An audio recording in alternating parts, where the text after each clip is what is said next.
ಅಧ್ಯಕ್ಷರಿಗೆ ವಿನಂತಿಯನ್ನು ಮಾಡಿಕೊಂಡು ಬಂದವರನ್ನೆಲ್ಲ ಸ್ವಾಗತ ಮಾಡೋಣ, ಅವ್ರಿಗೆ ಬೇರೆ ಬೇರೆ ಜವಾಬ್ದಾರಿಗಳನ್ನು ಕೊಡೋಣ, ಕಾರ್ಯಕ್ರಮ ಪ್ರಾರಂಭಿಸೋಣ ಅಂತೇಳಿ ಜಿಲ್ಲಾಧ್ಯಕ್ಷನಾಗಿ ಅವರಿಗೆ ತಿಳಿಯಪಡಿಸಿದ ಮೇಲೆಗೆ ವಿದ್ಯುತ್ವ ಕಾರ್ಯಕ್ರಮ ಪ್ರಾರಂಭ ಆಗಿದೆ.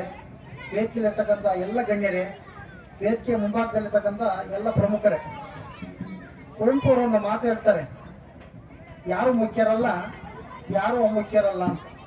ವೇದಿಕೆ ಮೇಲೆ ಇರ್ತಕ್ಕಂಥವ್ರು ಮಾತ್ರ ಮುಖ್ಯರಲ್ಲ, ವೇದಿಕೆ ಮುಂಭಾಗದಲ್ಲಿರ್ತಕ್ಕಂಥವ್ರು ಮುಖ್ಯರೇ. ನಿಮ್ಮಿಂದ ಸಮ್ಮೇಳನಕ್ಕೆ ಮೆರಗು. ಇವತ್ತು ಗುಬ್ಬಿ ತಾಲೂಕಿನ 6ನೇ ಸಮ್ಮೇಳನಕ್ಕೆ ಒಂದು ಸಿಂಹಾವಲೋಕನ ನೋಡಿದ್ರೆ 1993ರಲ್ಲಿ ಪ್ರಥಮ ಕನ್ನಡ ಸಾಹಿತ್ಯ ಸಮ್ಮೇಳನ ಇದೇ ಮೈದಾನದಲ್ಲಿ ಕಲ್ಲೂರಿನ ಹೆಸರಾಂತ ವಿಮರ್ಶಕರಾದಂತಹ ಪ್ರೊಫೆಸರ್ ಕೆ.ಜಿ. ನಾಗರಾಜಪ್ಪನವರ ಅಧ್ಯಕ್ಷತೆಯಲ್ಲಿ ಪ್ರಾರಂಭ ಆಯಿತು. ಆಗ ಅಧ್ಯಕ್ಷನಾಗಿದ್ದಂಥವನು ನಾನು, ಮತ್ತೆ ನಮ್ಮ ಪ್ರಸನ್ನ ಕುಮಾರ್, ಸುರೇಶ್ ಗೌಡರು, ನಮ್ಮ ಎಂ.ಎಚ್. ನಾಗರಾಜು ಎಲ್ಲ ಒಂದು ತಂಡ ಮೊದಲು 2 ದಿನಗಳ ಕಾಲ ಸಮ್ಮೇಳನ ಆಯೋಜನೆ ಮಾಡಿದ್ದೇವೆ. ತಾಲೂಕು ಸಮ್ಮೇಳನವನ್ನ 2 ದಿನಗಳ ಕಾಲ ಇದೇ ಮೈದಾನದಲ್ಲಿ. ಈ ಭವ್ಯ ಪರಂಪರೆಯಲ್ಲಿ ಮೊದಲು ಜೈನ ಸಾಹಿತ್ಯಕ್ಕೆ ದೊಡ್ಡ ಕೊಡುಗೆ ಇದೆ. ಜೈನ ಸಾಹಿತ್ಯದ ತದನಂತರವಾಗಿ ಕನ್ನಡ ಸಾಹಿತ್ಯಕ್ಕೆ 2-2.5 ಸಾವಿರ ವರ್ಷಗಳ ಇತಿಹಾಸ ಇದೆ. ನಮಗೆ ನಾವೇ ಬೆನ್ನು ತಟ್ಟುಕೋಬೇಕು, ಎಂತ ಪರಂಪರೆಯ ವಾರಸುದಾರರು ನಾವು ಅಂತೇಳಿ.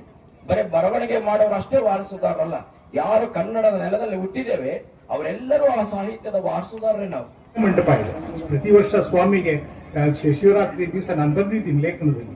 ಸಂಜೆ ಅಲ್ಲಿ ನಡೆಯುವಂತ ಗಿರಿಜಾ ಕಲ್ಯಾಣ ಮಹೋತ್ಸವದ್ದು ಉಲ್ಲೇಖ ಇದೆ. ನಮ್ಗೆ ಅಖಿಲ ಭಾರತ ಮಟ್ಟದಲ್ಲಿ ಗಿರಿಜಾ ಕಲ್ಯಾಣ ನಡೆಯುತ್ತೆ, ಅದರ ಶ್ರೀಶೈಲದಲ್ಲಿ ನಡೆಯುತ್ತೆ. ಅದೇ ದಿನ ಗುಬ್ಬಿಯಲ್ಲೂ ಸಹ ನಡೆಯುತ್ತೆ. ಅಮರಗೊಂಡ ಅಂದ್ರೆ ಶ್ರೀಶೈಲ ಅಂತ ಅರ್ಥ.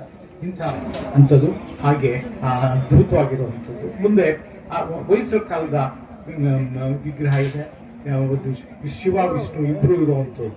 ಹರಿಹರೇಶ್ವರ ವಿಗ್ರಹ ಮತ್ತು ಒಂದು ವೀರಭದ್ರನ ವಿಗ್ರಹ, ರಾಮನಾಥನ ವಿಗ್ರಹ, ಹೀಗೆ ಕಾಲದಲ್ಲಿ ಪ್ರತಿಷ್ಠೆ ಆಗಿರುವಂತದ್ದು ಇರ್ಬೋದು. ಆದ್ರೆ 1880 ಸುಮಾರಿನಲ್ಲಿ ಮೊದಲನೇರಲ್ಲಿ ಸಿದ್ಲಿಂಗ ಶೆಟ್ಟರು ಅಲ್ಲಿ ಇನ್ನು ಶಿವಪಂಚಾಯತ್ ಅನ್ನೋದು ಅಂದ್ರೆ ದಕ್ಷಿಣಾಮೂರ್ತಿಯನ್ನ, ನಮ್ಮ ಇವನ್ನ ಯಾರನ್ನ ಪಾರ್ವತಿಯನ್ನ, ಆಮೇಲೆ ಗಣಪತಿಯನ್ನ ಪ್ರತಿಷ್ಠೆ ಮಾಡಿರೋದು ನೋಡ್ಬೋದು. ಇನ್ನ ಹಾಗೆ ಬನ್ನಿ ಕಲ್ಲೂರಿಗೆ ರಾಮದೇವರು, ಕಡಬಕ್ಕೆ ಬನ್ನಿ, ಎಂತೆಂತ ಮಹಾನೀರು ಹುಟ್ಟಿದ ಸ್ಥಳ ಕಡಬ, ಬಹಳ ದೊಡ್ಡ ಸ್ಥಳ ಅದು ಕಡಬ. ಹಾಗೆ ನಮ್ಮ ನಿಟ್ಟೂರು ಶ್ರೀನಿವಾಸರಾಯರಿದ್ದು ಊರದು, ಮುಖ್ಯ ನ್ಯಾಯಮೂರ್ತಿಗಳಾಗಿದ್ದವರು, ಇಲ್ಲಿ ಸಾಹಿತ್ಯ ಸಮ್ಮೇಳನ ಅಧ್ಯಕ್ಷರಾಗಿದ್ದವರು ನಿಟ್ಟೂರು ಶ್ರೀನಿವಾಸರಾಯರವರು, ಮರೆಯಕ್ಕೆ ಸಾಧ್ಯನೇ ಇಲ್ಲ. ಹಾಗೆ ಸ್ವಲ್ಪ ಮುಂದಕ್ಕೆ ಹೋದ ಹೊಸಕೆರೆ ಚಿದಂಬರಯ್ಯನವರು ಕೀರ್ತನ ಕಂಠಾಭರಣ ಅಂತ ಪುಸ್ತಕ ಬರೆದಿದ್ದಾರೆ. ನಮಗೆಲ್ಲ ಅದು ಆಕರ. ಹರಿಕತೆ ದಾಸರಿಗೆ ಪುರಾಣ ನಾಮಗಳನ್ನ ಹೇಳಬೇಕಾದ್ರೆ ಪುರಾಣ ನಾಮ ಚೂಡಾಮಣಿ ಅಂತ ಅದು ಆ ಕಾವ್ಯ ನಮಗೆ ಆಕರ ಗ್ರಂಥ. ನೋಡ್ಕೋಬೇಕು ಯಾರ್ಯಾರು ಮಹಾಭಾರತದಲ್ಲಿ ಯಾರಿದ್ರು, ರಾಮಾಯಣದಲ್ಲಿ ಯಾರಿದ್ರು, ಭಾಗವತದಲ್ಲಿ ಯಾರಿದ್ರು, ಇವನ್ನೆಲ್ಲ ಬರೆದಂತ ಪುಣ್ಯಾತ್ಮ ಹೊಸಕೆರೆಯವರು ಸಾಮಾನ್ಯವಲ್ಲ, ಮರೆಯಕ್ಕೆ ಆಗದೇ ಇಲ್ಲ. ಇನ್ನು ಹಾಗಲವಾಡಿಗೆ ಹೋದ್ರು ಜುಂಜಪ್ಪ, ಯಾರು ಮರೆಯಕ್ಕೆ ಸಾಧ್ಯ ಪುಣ್ಯಾತ್ಮನನ್ನ?